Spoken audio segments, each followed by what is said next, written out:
Hello there again. My, what a hard week this past week has been.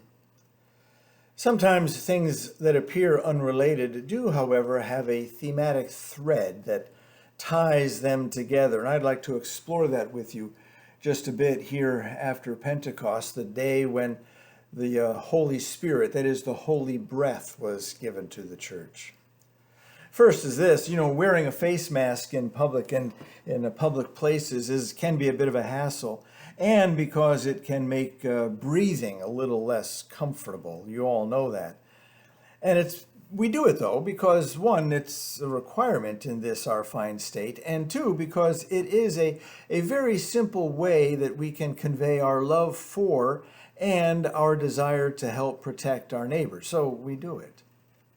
And second, last week I began and finished a fascinating book called Hidden Figures. Some of you have probably read it.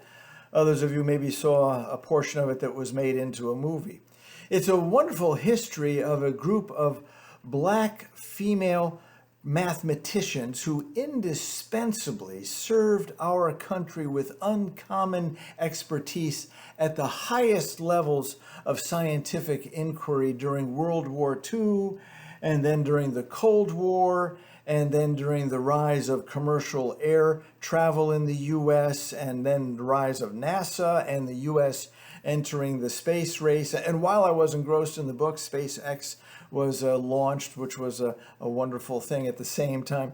But the book also related how racism in our nation, 100 years at the time, 100 years after the formal ending of slavery, that full-on racism was still an accepted rule of thumb. And it was a pervasive cultural reality permeating the air that our nation breathed. And third, this past week, our nation tallied over 100,000 deaths due to a disease that notoriously makes it hard for people to breathe. Joseph Stalin famously said, "One death is a tragedy, but 1,000,000 deaths is a statistic." Now, he could have said 100,000 deaths is nothing but a statistic, but that wouldn't even include the additional 250,000 lives, breaths that have been lost due to this disease. Overall, it's the kind of statistic, the death statistic, that takes our breath away.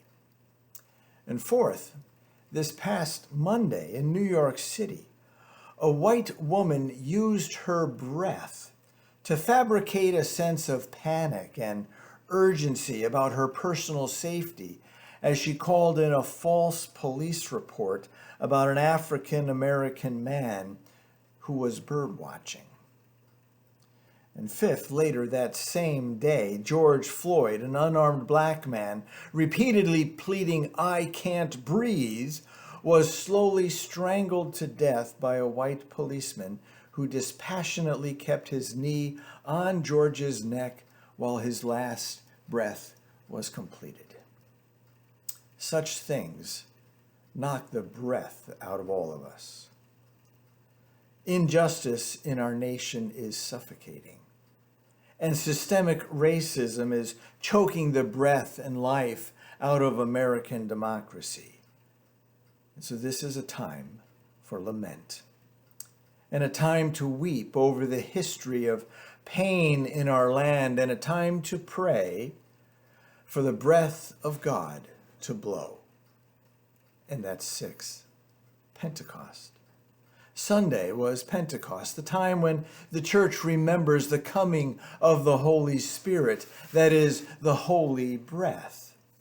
The same breath of God that was present in the creation blew anew at Pentecost, and at the beginning of that new creation, the church was then enlivened and encouraged, being given the truth of holy comfort, the Spirit, the breath of truth, and the promise of a grand future.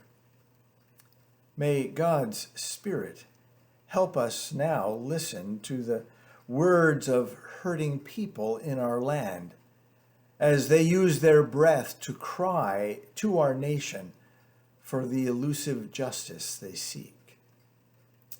May God's breath blow afresh across our land and bring healing to this nation and make this nation better than it has ever been before.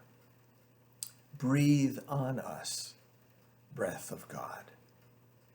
Friends of Jesus Christ, may the peace of Christ be within your home and within your heart. And we'll speak again soon.